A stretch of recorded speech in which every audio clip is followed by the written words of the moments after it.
I still remember the faint patterns of morning sunlight through the stained glass window by our front door. It formed a cluster of purples and yellows across the foyer, a strangely cheerful mosaic that stood in wild contrast to the crisis unfolding before me. My husband, Garrett, was sprawled on the living room floor, breathing shallow, eyes half closed, beads of sweat trickling down his temples. His left arm jerked erratically, as if trying to come to life all on its own. In 26 years of marriage, I had never heard him make sounds like the ones echoing from his throat that day. I dialed 911 after I realized that his chest pains weren't just the acid reflux he occasionally complained about. This was bigger, deadlier. The operator told me to stay calm, keep track of his breathing, and wait for the ambulance. I could already hear the sirens. Relief began blossoming in my chest. Help was coming. Then something happened that still sends chills up my spine. The ambulance pulled up, and 2 uniformed paramedics jumped out with their bags of equipment. They rushed to our front step and stopped dead. I was leaning out the door, yelling for them to come inside, but they seemed frozen. At first, I thought maybe they saw something behind me. But the truth was almost impossible to believe. A woman named Beatrice Hall, the newly elected president of the Forest Bend HOA, was standing between them and our porch. It looked like she was showing them a piece of paper, tapping it with her index finger. I shouted louder, choking out the words, "He's having a heart attack. Get in here now." One of the paramedics, a tall man with a badge that read Holloway, looked at me with an expression of absolute confusion and maybe a tinge of fear. He glanced from the paper and Beatrice's hand to the gurney behind him. "Ma'am," he called out, "we're being told we're not allowed on the property without an official clearance from the HOA." He looked like he didn't believe his own words. I actually thought it was a joke, some stupid misunderstanding. So I tried to wave him in again, but Beatrice's voice rang out. "This property is currently under an access dispute, and you're not permitted to set foot until we resolve it. These are the rules." Her tone was prim, like a principal scolding a rowdy school kid. In my head, I saw Garrett's face, red and contorted, needing oxygen, needing me. I screamed back something along the lines of, "He's dying, for God's sake." I rushed forward, intending to haul them inside by the collar if needed, but found myself blocked by that slip of paper in her hand. HOA bylaw hashtag 18D, the kind they quietly add in monthly board meetings nobody attends. She was citing it like a policeman quotes the penal code. Never in my life had I heard of any law, any rule, that stops emergency personnel from entering a home where someone is in mortal danger. Yet, here it was, a ridiculous legal snarl claiming that, due to a pending landscaping dispute and late fees attached to our property, the HOA had some arcane right to restrict unauthorized personnel from accessing the premises until the matter was settled. If we'd known about such a rule, Garrett and I would have challenged it months before. But no one told us, certainly not with enough warning to save his life. Those precious seconds bled into minutes. I could feel the undercurrent of tension swirling. One paramedic actually stepped back to the ambulance, presumably to radio dispatch that they were being blocked. I kept thinking, isn't there a law that overrides this? Aren't paramedics basically free to go wherever they need? But apparently, the HOA had threatened them with a civil lawsuit for trespassing on encumbered property. And with our magical labyrinth of local ordinances, these first responders seemed genuinely unsure how to proceed without losing their jobs. I was too frantic to parse it all. All I knew was that Garrett needed them inside, hooking him to tubes and oxygen, not standing outside bickering with a bureaucrat. It was the strangest standoff, an ambulance driver, 2 paramedics, and an HOA president. Nobody moving. My hysterical shouts bouncing off the porch columns. I remember leaning over Garrett, pressing the heel of my hand into his sternum like I'd seen in CPR training. I was no professional, but I tried to keep his airway open, try to keep him conscious. His lips had gone a pale shade of purple. Finally, thank God, one paramedic muttered, "Screw this," and crossed the threshold. The other followed. They shouldered past Beatrice, who threatened to call the police. "Call whoever you want." I screeched in a voice that didn't sound like my own. "Just help him." They did their best. placed an oxygen mask over Garrett's mouth, and rolled him onto a collapsible stretcher. One of them started to apply chest compressions right there in the living room. I watched in a daze, thinking he'll be okay now. They know what to do. They'll fix his heart. But when we got to the hospital, Garrett was in full cardiac arrest. He died on the operating table less than an hour later. I didn't cry right away. Not that day, anyway. The world around me seemed to tilt sideways, and everything became brittle and hollow. I could still see Beatrice's face in my mind. Calm, confident, smug. As if the fate of my husband's life was just another item on her meeting agenda. And all I could think was, this can't be legal.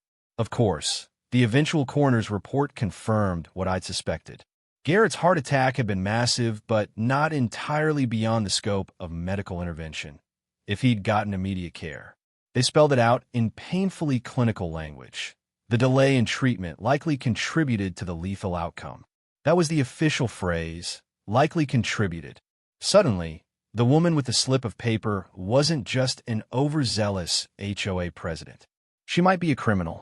All I knew was that I was a widow at 52, and that something inside me was about to snap. I'd endured the petty rules, the fines for a mailbox that was supposedly 2 inches too tall, the bickering over the color of our siding.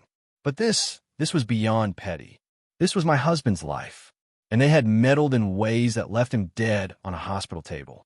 That afternoon, as I stared at Garrett's empty seat in the car on my drive home from the hospital, I vowed to take the fight to them. I didn't realize then how big it would get, how many nights I'd spend poring over legal documents, or that my personal tragedy would become national news. All I knew was that my tears would have to wait. There was a new battle to wage, and it was for Garrett and every other homeowner who might become a victim of the twisted power we'd granted to an HOA that valued the letter of their own little laws over a human life. The morning after Garrett's death, I woke up around 5 a.m. purely out of habit, still half expecting to see him in the kitchen making coffee. Our house felt too quiet, too big. I could almost hear the echo of his laughter in the hall. Everything about the place reminded me of him, from the scuff tile where he dropped a skillet to the silly magnets on the fridge that spelled out, "Good morning, beautiful." Yet, the emptiness was deafening. Despite having lost my husband less than 24 hours prior, I found myself in front of my laptop, diving into the labyrinth of Forrest Bend's HOA regulations. I had no legal background, but raw anger fueled me. Let them bury the rules and legal jargon. I was determined to find the clause that had cost Garrett his life. Bylaw #18D. It was introduced 3 months prior, referencing something about limited access in the event of noncompliance or ongoing dispute. Right there in black and white, the words seemed so innocuous, just corporate-sounding nonsense. But the more I read, the more it felt like the pages were mocking me.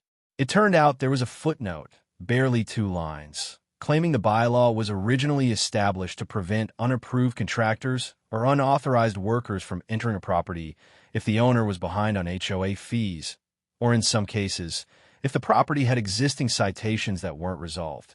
We had a pending citation for improper landscaping, stemming from a patch of rose bushes that Garrett had planted over the official property line. We'd been disputing the fine because we believed the original boundary survey was inaccurate. The HOA board scheduled a hearing for later that month. I guess they decided to punish us early. Under some twisted interpretation, paramedics became unauthorized workers that morning. That same day, I started getting phone calls, first from neighbors wanting to offer condolences or share their own shock at what had happened. Then from local reporters, sniffing out a story about the homeowner who'd lost her husband to a heart attack after an HOA blockade. I felt nauseated talking about it, but I realized the coverage could be a sword and shield in my crusade for accountability. I gave a few basic statements, enough to spark outrage, apparently, because by lunchtime, our quiet cul-de-sac was crawling with news vans. Beatrice Hall tried to handle the situation with an official HOA statement. She declared it was unfortunate that an ongoing property dispute led to paramedic confusion, and that Forrest Bend HOA regrets the misunderstanding. The nerve of calling it a misunderstanding. as if Garrett's final minutes hadn't been spent gasping for air while an EMT argued on our porch. In that brief press release, she never once said his name. Garrett, just the homeowner. That same afternoon, a neighbor named Jim Summers came over. He was a retired attorney with a fondness for baseball caps and flannel shirts, and he often walked his golden retriever past our house. He and Garrett used to exchange lawn tips and talk about the best spots to fish along Lake Hammond. Through tears, Jim told me he'd seen part of the incident from his bedroom window, how he noticed the ambulance lights in our driveway, but couldn't figure out why the vehicle was idling so long without unloading gear. He'd even opened his window to get a better look, and he saw Beatrice, arms crossed, literally stepping in front of the paramedics. I couldn't believe it, Jim said, voice trembling. I thought maybe there was some other emergency they were handling. It never crossed my mind they were being barred from entering. I wanted to crumble right there on the porch. But Jim had more.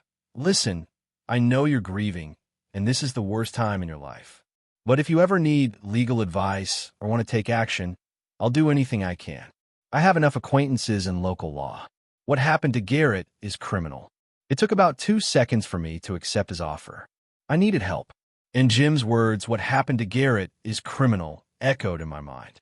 Up until that moment, I'd thought about civil lawsuits. Maybe I could sue the HOA for negligence. But the more I replayed Beatrice's unyielding stance, the more I seethed. This was beyond a matter of small claims. This was something else, a willful act that led to someone's death. By the end of that week, Jim and I had formed a modest but determined plan. We started by gathering evidence, documents that detailed the dispute over the rose bushes, the precise text of the bylaw in question, witness statement from neighbors who saw the paramedics held up, and copies of that pitiful press release. The paramedics themselves were likely to be key witnesses, too, once we found them. Then came the hardest part, calling my son, Adam, and telling him we were going to fight this publicly. He was stationed in an Air Force base 3 states away, and I hadn't wanted to burden him with every detail. But I couldn't hide it. Adam's reaction was immediate. Mom, do it. Don't let them get away with it. I could almost hear him clenching his jaw through the phone. Dad always said we had to stand up for what's right, especially when it's hard. That night, I lit one of Garrett's old cigars in the backyard, just like he used to do on Saturday evenings. I didn't even smoke it. I just let it burn in the ashtray, letting the pungent smell drift in the balmy summer air. I closed my eyes and tried to picture him there, telling me a corny joke or planning our next fishing trip. Tears welled up, and I realized that the grief was only getting started. The quiet patches of the day, when the house itself seemed to sigh, hurt the most. But no matter how badly it ached, I knew I had to keep going. Because right then, in that moment, I was fighting for Garrett's memory, for every moment he'd been cheated out of, for every sunrise we should have shared. And I was fighting for the next family who might find themselves pinned under the crushing weight of an HOA that thought their rules outranked a human life. If I didn't stand up, who would? It took nearly 6 months, but eventually we found ourselves in the packed county courthouse. The media presence was overwhelming. Apparently, the story had gone viral after a local journalist's expose. Suddenly, the entire nation seemed to have opinions about the ways HOAs could overreach. Letters poured in from other neighborhoods, some supportive, some borderline hysterical about the tyranny of homeowner associations. I'd become, in an odd sense, a symbol for every homeowner who'd been harassed about trash cans left at the curb or holiday lights not removed by the approved date. Our lawsuit started as a civil case against the HOA for wrongful death and negligence. But as the investigation deepened, the district attorney became interested in the possibility of criminal charges. After all, blocking an emergency response isn't just a bylaw issue. It's a matter of life and death, with real legal consequences. My attorney, Jim, had helped gather statements from the 2 paramedics who were there that day, Holloway and Singh. They testified that they explicitly told Beatrice Hall about the urgency of the situation, that a man was possibly in cardiac arrest. Yet, she insisted the property was off-limits due to an HOA-led injunction. Their direct quotes were chilling. Some folks on the HOA board tried to distance themselves from her, claiming they had no knowledge of her actions and that she was acting on her own. But we uncovered email chains between Beatrice and several board members, referencing the property dispute and the so-called consequences. One email from Beatrice read, "We must enforce bylaw #18D strictly, or else everyone will think they can flout the rules. Even if it's a medical crew, they have to understand we mean business." Another board member wrote back, "But what if it's a real emergency? That's a lawsuit waiting to happen." To which Beatrice replied, "They can take us to court if they want. We can't keep letting people ignore citations." When the prosecutor read that chain aloud in court, the entire gallery let out a collective gasp. The unspoken subtext was horrifying. They knew an emergency could happen, and they were prepared to block it anyway, just to prove their authority. Beatrice herself looked rattled. Gone was the neatly pressed pantsuit and perfect posture. She appeared haggard, her hair pulled back in a tight bun, and there was a twitch at the corner of her mouth. She'd initially tried to say she was misunderstood, that she told the paramedics they could come in only after showing proper credentials. But as multiple witnesses testified that she explicitly told them not to enter, her version crumbled. The crucial moment came during cross-examination. The prosecutor asked, "Ms. Hall, did you or did you not inform the paramedics they would be subject to trespassing charges if they set foot on the property?" Beatrice paused for what felt like an eternity, eyes shifting to her attorney. Then she said, "I was only reiterating the bylaw. It was their choice whether to violate it or not." That single sentence sealed her fate. The cold indifference behind their choice hung in the air. Legally, it came down to a question of intent and gross negligence. Did she intentionally block essential medical care, or was she just misguided by a poorly worded bylaw? As more evidence stacked up, particularly the pointed emails, prosecutors argued she'd willfully used that bylaw to make an example of us. It wasn't an accident. It was purposeful intimidation that caused an irreparable delay in my husband's treatment. Even if she hadn't meant to kill him, she had created a scenario that directly contributed to his death. After days of testimony, the jury found enough evidence to charge Beatrice Hall with involuntary manslaughter, a charge rarely seen in these contexts, but not unprecedented. The hush that fell over the courtroom as the verdict was read is something I still hear in my dreams. The judge's gavel echoed. Beatrice stared ahead, eyes glassy, her cheeks colorless. She was quickly ushered out by bailiffs, likely in shock that her zeal for rules and fines had led her down this dark path. The HOA, as an entity, was also found liable for damages in the civil case. They owed me a sum of money that felt both large and meaningless. No check would ever bring Garrett back. Outside the courthouse, cameras flashed like lightning. Microphones were shoved in my face. I must have looked like a shell of myself, but I mustered the strength to speak clearly. My husband, Garrett, deserved a chance to live. He didn't get it because an HOA president thought her bylaw was above basic human decency. Today, justice was served, but no outcome can heal the heartbreak of losing him. That night, I found myself numb, sitting at my dining room table with the verdict swirling in my head. I stared at the empty chair where Garrett once sat. The notion that someone could be convicted of manslaughter over an HOA dispute might sound surreal to those who hadn't lived through it. But I had, and the story wasn't over yet, because after the verdict, the entire HOA board announced their resignations. Forest Bend was in free fall, and everyone was looking at me, some with gratitude, some with resentment, some with fear of what might come next. The press wanted more interviews. My neighbors wanted to know if their property values would crash. But all I wanted was to go inside, close the blinds, and sob until morning. A week after the trial, I headed to our local funeral home to finally retrieve Garrett's ashes. The funeral director, a soft-spoken man in his 60s, gave me a gentle nod as he handed me the urn. "Mrs. Bennett, I'm so sorry for your loss," he said, eyes full of genuine sympathy. I thanked him, my voice catching in my throat.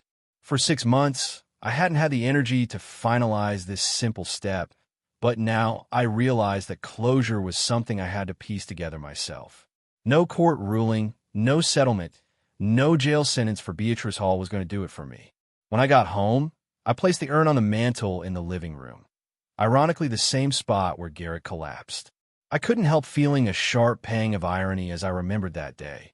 The paramedics on the porch, the bizarre spectacle of that piece of paper being waved around like it was a sacred decree. Garrett's final moments had happened right here in the space we once filled with laughter and warm gatherings. Now, it was a shrine to everything I'd lost. Word spread quickly that Beatrice Hall was filing an appeal to reduce her sentence. The rumor mill also suggested that several other HOA members were under investigation for complicity in enforcing bylaw hashtag 18D in a way that put lives at risk.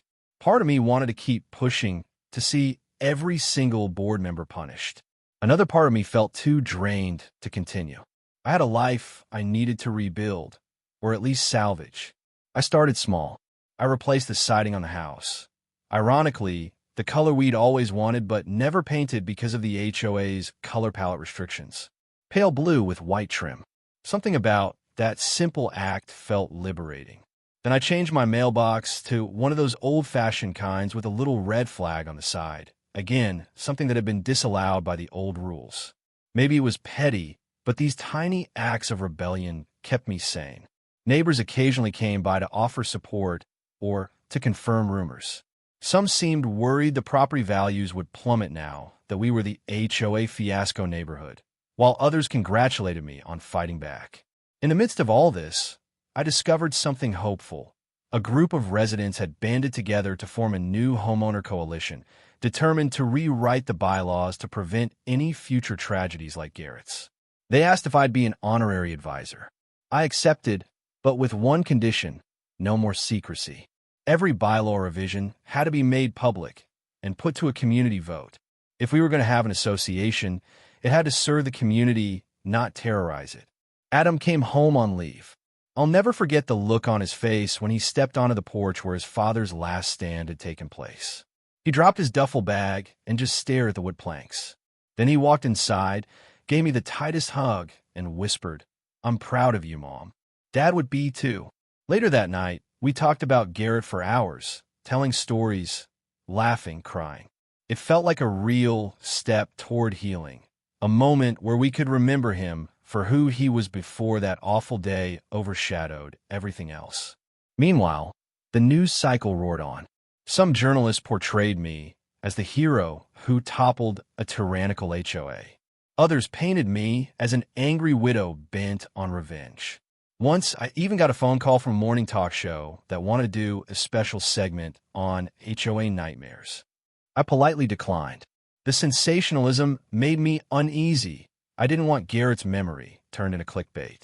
My only aim was to ensure no one else had to beg for paramedics at their own front door. Eventually, the Forest Bend HOA was formally dissolved. Most of the remaining board members resigned rather than face civil lawsuits. A new, smaller association formed under a different name, with simplified guidelines that covered only shared community spaces and basic upkeep. The dramatic, fear-driven micromanagement was gone. It was the best possible outcome after so much tragedy. Yet, for all the changes and silver linings, grief remained a constant companion. Some days, I'd step into the living room and swear I heard Garrett humming an old tune. Other days, I'd find one of his fishing lures under the couch, or an old grocery list in his handwriting, and I'd break down all over again. Healing isn't linear. I discovered that firsthand.